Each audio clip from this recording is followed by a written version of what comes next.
Très bonne anecdote, on va dire. Oh là là. On va dire celle-là. Oui, non. Ah ouais. Non, faut que je fasse un doute.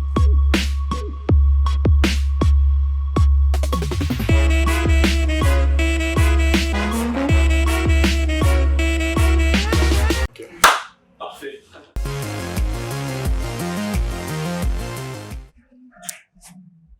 Eh bien, nous sommes le duo Rouge à Orage, formé il y a un an. Ouais, un peu plus de moment. Un peu plus d'un an, et voilà, on arrive avec notre style un peu synth, électro, pop, avec une petite voix française un peu grave, un peu posée.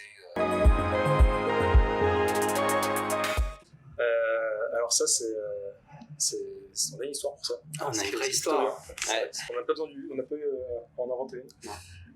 En fait, j'ai une amie qui prend des photos de manière générale. Puis, elle prenait une photo du ciel un soir qui était très rouge, avec des gros nuages qui étaient très noirs, très sombres. Et elle a appelé cette story sur Instagram le rouge avant l'orage. Et on a vu cette story au moment où on était en plein brainstorming pour choper un nom. Pour le moment, Ça devait faire 3 semaines, je pense, on réfléchissait, on on avait rien. trouvait pas. Et on a vu la story et on s'est dit, putain, ça fera un nom bien. Et du coup, on l'a pris. Et on a juste enlevé les déterminants devant les mots. Ouais, pour que ça Du coup, fasse rouge avant orage, un truc un peu dynamique qui pète, qui se retient. Ouais. Et RAO pour les intimes. Et à la base, on vient pas de l'électro, on vient plutôt de la scène rock dans nos influences. Et c'est justement en écoutant beaucoup d'électro quand on a grandi après on a mélangé un peu les genres, on va dire. C'est vrai que moi, le délire un peu synthé, moi je pense que ça vient de l'influence parentale. Ouais. Mes parents à fond dans les groupes Toto, AA, les choses comme ça. Là. Genre les synthés qui brillent et tout. Et moi, vu que j'écoute ça quand j'étais jeune, j'ai toujours voulu mettre des trucs comme ça. Et avec Rao, voilà, on est à fond dedans. Et toi, t'es plus d'inspi urbaine. Ouais. Plus dans le... Ouais, beaucoup plus, ouais. Du coup, en mélangeant ces synthés un petit peu vintage, un peu 70s, on va dire, avec des instruments plutôt trap. Ouais, parfois c'est... Ouais, c'est ça. Avec des batteries électroniques, du coup, quand on est que deux. Du coup, ça donne Rao.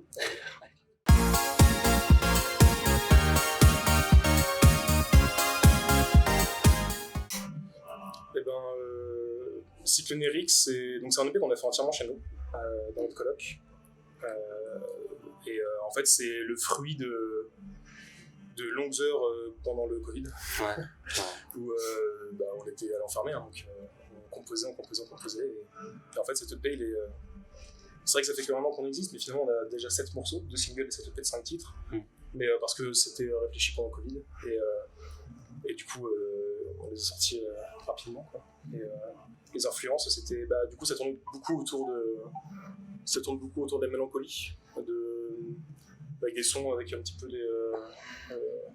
qui parlent un petit peu de la volonté de soi aussi, de faire des choses. C'est un EP très introspectif quand même. Ouais, c'est ça, ouais, c'est le bon terme.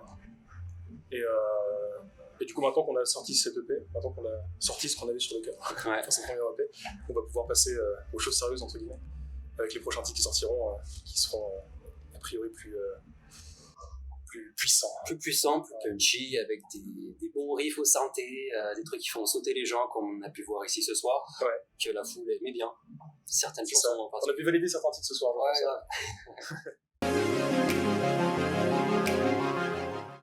Oh, le cocktail. Ouais, le cocktail, c'est une sacrée expérience. Ouais. En fait, c'était un clip qu'on devait faire, enfin, c'était la première des clips qu'on avait.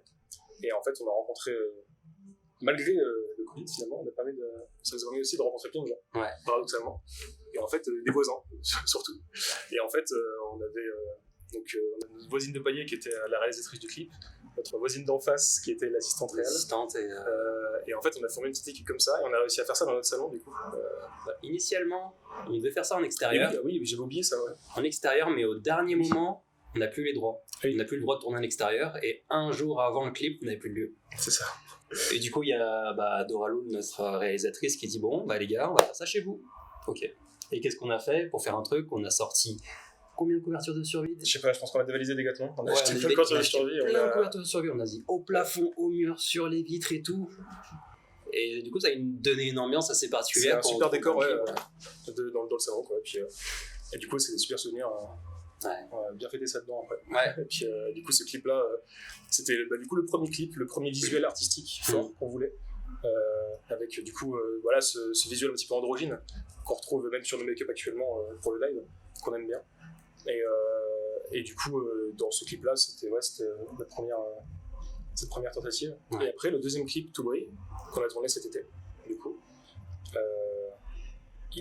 donc c'est le titre qui ouvre l'EP, le premier EP. Et on l'a tourné donc dans le studio Le Carré à Lyon, avec donc un ancien ami de notre promo d'école d'ingénieur, parce qu'on est ingénieur également,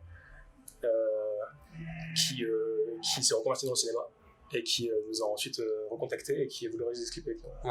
Ouais, comme ça, il avait du budget, il avait un projet avec ses. Il avait surtout un très beau projet, et un très beau script qu'il nous a envoyé. Et on a eu la chance qu'il nous contacte pour réaliser tout ça, et il a eu les idées, on lui a fait écouter la chanson, les idées on fusait, ok, je vois ça, et on fait, ok, boum, c'est parti, on envoie, on attend du coup. Et on avait cette volonté d'avoir un visuel fort, d'avoir un truc un peu vraiment artistique, entre guillemets, avec encore ses make-up, ce scénario, et on aime bien, je pense qu'on va continuer à faire ça, on aime bien être acteur dans nos clips aussi, et jouer les personnages, on pourra peut-être créer un truc en rattachant après à la fin. Voilà. L'univers, on va bosser tout ça.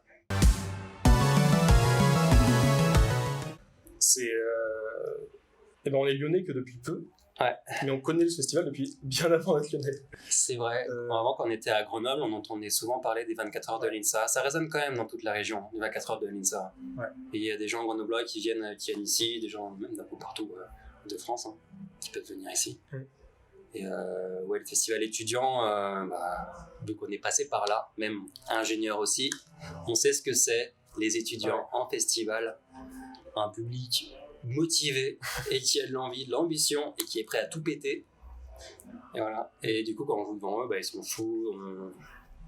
On arrive à récupérer leur énergie, à envoyer. Et du coup, en tant qu'ingénieur, ça fait plaisir de rencontrer. Ouais, et puis en étant aussi dans l'associatif quand on était en école, je dois quand même vous tirer le chapeau pour avoir organisé cet événement, parce que c'est impressionnant la taille de votre asso et l'efficacité. Moi, l'idée que j'aime bien, c'est aussi, même en étant ingénieur, regardez ce qu'on est capable de faire à côté de notre table d'ingénieur. On peut monter sur scène, on peut faire des trucs à droite à gauche, donc vous avez vos études d'ingénieur, c'est important, mais n'hésitez pas aussi, les petites passions à côté, les petits side projects, comme pour un épanouissement total. Nous, c'est quelque chose qui nous tient à cœur, d'être ingénieur, d'être musicien, 2 sides comme ça, et du coup on se fait plaisir des 2 côtés, et c'est un épanouissement total. On vient pas comme ça au boulot. Non.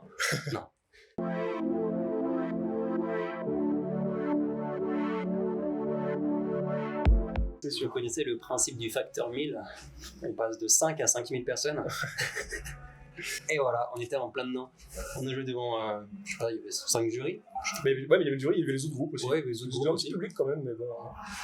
Mais c'est vrai que par contre, c'était notre premier concert, quoi. Ouais, c'était le premier concert du projet Rouge avant Orage, le Toy Toy. Et du coup, c'est vrai que là actuellement, ce soir, c'est presque le 4e concert qu'on fait. Ouais. Je crois.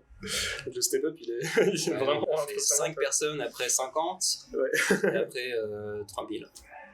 Ouais. C'est un petit gap. Il faut. Ça fait bizarre quand même. C'est la première fois qu'on fait ce genre de scène et ça donne envie de refaire, mais c'est s'accrocher. C'est déstabilisant. Là, on a mis. Je pense qu'on a montré qu'on avait vraiment des bonnes sensations sur scène, mais c'est vrai qu'il fallait se mettre dedans quand même. Ouais. Au début, c'est fou. Ouais, quand tu commences à jouer et que les gens. Il fait tout noir, tu rentres et tout. Les gens ils sont déjà. Tu vois. En fait, on s'était jamais rendu compte que quand on avait les lumières du coup qui sont braquées sur nous, en fait, on voit pas en face. Ouais, tu vois pas le public. Et du coup, c'est seulement à la fin des chansons, quand les lumières s'allument sur le public, que tu dis waouh, il y a du monde en fait.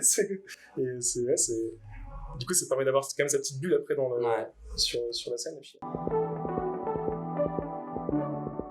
Bon, l'anecdote classique, tomber malade, parce qu'en fait, mardi soir, mercredi, je commence à avoir un peu mal au poumon. J'ai le médecin, il dit ok, vous avez une bronchite aiguë. Et du coup, voilà. Mercredi, J-2 va le concert, moi je dis c'est foutu. Je vais arriver sur scène, je sais pas chanter. Mais finalement, tu vas piocher dans l'énergie à chaque fois pour arriver à délire toi-même. Dans l'énergie, dans les antibiotiques. Ouais. Et là, je ressens par exemple le rhume qui vient. Mon corps est en train de me lâcher. Et c'est maintenant qu'il doit me lâcher. Après le concert. Ouais. S'il ferme les yeux. Si vous avez un mouchoir, je suis preneur, également. Je sais pas si vous avez ça.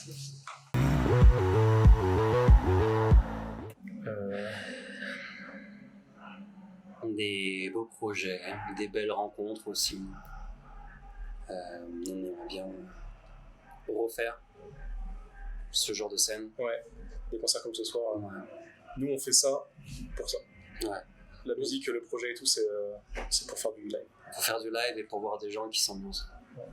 Donc voilà.